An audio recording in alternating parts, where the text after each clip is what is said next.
Hi, there are so many yummy vegetarian options out there. You could try like lentil soup, veggie burgers, tofu stir fry. The possibilities are endless. All right, let's talk about settling an estate. One of the biggest headaches for any executor is that final tax return. It can often come with a surprisingly hefty bill. But what if I told you there's a specific, elective tool tucked away in Canadian tax law that's designed to slash that burden? Well, today, we are going to pull back the curtain and demystify that exact tool, the rights or things return. So let's just dive right into the core issue, shall we? When a person passes away, their income doesn't just disappear. Payments they've already earned can and do still arrive. The problem is, all of that income gets lumped together into one single final tax return. And you can guess what happens next, right? It can easily push the estate into a very high tax bracket. So the big question is, how does an executor deal with this? Well, the solution lies in a really strategic and totally optional tax filing. Okay, Section 1, the final tax obligation, a significant burden. Here's the deal. In the year of death, Canadian law requires a final tax return to be filed. No way around it. And this one single return has to report all income earned right up to the moment of passing. Now, you can imagine, for someone with a high income, piling everything into one return creates a pretty massive tax problem, pushing the estate into those top tax brackets almost instantly. Now, here's a really critical rule you need to grasp, because it's the key to everything that follows. The Canada Revenue Agency, the CRA, lets you claim all non-refundable tax credits, we're talking the basic personal amount, things like that, in their full amount on that final return. They are not prorated. So even if the person passed away on, say, January 2nd, you still get the full year's worth of credits. Seriously, keep this little fact in your back pocket. It is absolutely fundamental to the strategy we're about to unpack. All right, on to the solution, an optional tax-saving tool.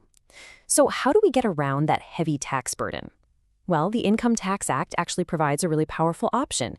It's a separate, elective tax return for something called rights or things. And listen, this isn't required at all. It's a purely strategic choice. But it's a choice that can lead to some pretty substantial tax savings for the estate. So, rights or things, what on earth does that even mean? Well, it's actually pretty simple. The term just refers to income that the deceased had already earned and was legally entitled to at the very moment of their death, but it just hadn't been paid out yet. I mean, think about it. If the person had lived, this would have just been regular old income. The tax code basically created this special category just to handle this exact post-death situation. Okay, let's make this real with some common examples. We're talking about things like salary and vacation pay for work periods that were completed before death. Or how about this one? Unpaid dividends that were officially declared before the person passed away. You'll also see things like old age security benefits that were due, or bond interest with a payment date before death. Even certain business and farming items can fall into this category. The key for all of these is that the right to the money was established before the person died. And here, my friends, is where the magic happens. This is the most important part. When you file this optional return, that rights or things income is taxed using its own separate set of graduated personal tax rates. It's almost like it belongs to a completely separate taxpayer. So it gets its own fresh start, its own climb up the tax brackets, starting right from the very bottom. You see the advantage? Instead of stacking this income on top of everything else on the final return, where it would get hammered by the highest marginal rate, you get a clean slate. It's a game changer. Theory is great, but the best way to really see the impact of this is with a case study. So let's dive into the estate of a man named Bruce. We're going to break down his income and see exactly how his executor can use this rights or things return to save the estate a lot of money on taxes. Okay, so here are the numbers for Bruce's estate. He passed away on June 26th, 2025. Now, looking at this table, you can see a bunch of different income items that came in after he died. We've got salary, vacation pay, a CPP death benefit, some GIC interest, and bank dividends. The absolute key to our analysis here is going to be the dates. The dates tell us exactly what qualifies as a right or thing and what doesn't. All right, time to put on our detective hats. Let's go through Bruce's income piece by piece and figure out exactly what we can legally move from his final return over to this special rights or things return. First up, that's $7,000 salary payment. Now, look at the details. This was for a pay period that ended on June 21st. That's 5 full days before Bruce passed away. The work was done. He was entitled to the money. This is a textbook example of a right or thing. It qualifies, no question. Okay, now the vacation pay. This one needs a closer look. The total payout was $3,500, but a small slice of that, just $60, was technically earned in the last few days he worked. That part, it has to stay on the main final return, but the rest of it, the remaining $3,440, was owed to him before that last incomplete pay period. So that amount qualifies. See? This really shows you how precise an executor has to be with these calculations. Next up, those bank dividends. Now, you might notice they were paid out in July, after his death, but, and this is super important, the payment date doesn't matter for dividends. What matters is the declaration date, and that was June 15th.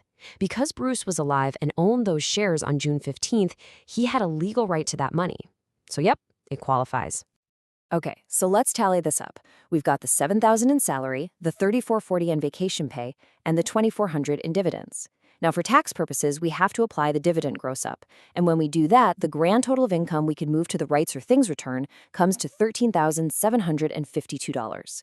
That's our magic number. That's the amount we now get to tax completely separately. So, we've moved the money. But that's just step one. The real power of this whole strategy, the massive tax advantage, comes from how this separate return is actually treated. This, right here, is how an executor can build a huge tax shield for the estate. And this slide, this shows the core benefit perfectly. We're calling it doubling up on tax credits. Remember how I told you to keep that rule about full personal tax credits in your back pocket? Well, here's why. You get to claim them in full on the final return, and you get to claim them again in full on the separate rights or things return. You literally get to double dip on major credits like the basic personal amount, the age amount, the spouse amount, even the Canada employment credit. I mean, this is an absolutely massive tax advantage.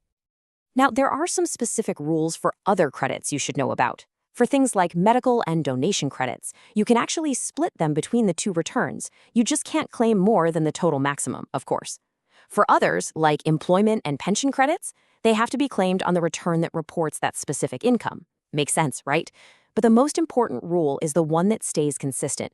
None of these credits are ever prorated. You always get the full value. And this quote really says it all. Because of this, there is often no tax payable on the rights or things returned, as is the case here with $13,752 of income. Think about that. When you combine a fresh set of the lowest tax brackets with a full second set of personal tax credits, the tax savings are just huge. So for Bruce, that $13,000 plus of income we moved over, it will almost certainly have zero tax payable. The credits alone will wipe out the entire tax bill on that income. Incredible. Okay, this is all great, but you can't take advantage of any of it if you miss the deadlines. So let's talk about the key filing deadlines. And it's really important here to understand the difference between the deadline for paying the tax and the deadline for actually filing the return. Let's look at how it works for Bruce's estate. So as you can see on the timeline, the deadlines are quite different. Bruce died on June 26, 2025. Now, the tax payment for the estate is due by April 30th of the next year. But here's the interesting part. The executor has way more time to actually file the return itself. They have up to 1 full year after the date of death. And that extra breathing room is crucial. It gives them the time they need to gather all the info and make that strategic choice about filing the optional return. So to wrap things up, the rights or things return is, without a doubt, an incredibly useful tool for reducing tax when someone passes away. It lets you split income to get at those lower tax rates, and even better, it lets you double up on those key tax credits. But, and this is the critical takeaway, you have to remember that it only applies to a very specific, limited set of income types, those amounts that were earned and owed at the time of death but just hadn't been paid out yet. And that really brings us to a final, thought-provoking question, doesn't it? When you consider its power to dramatically reduce, or in some cases, completely eliminate a tax bill, you have to ask, is the rights or things return the most critical yet overlooked tool in all of estate administration?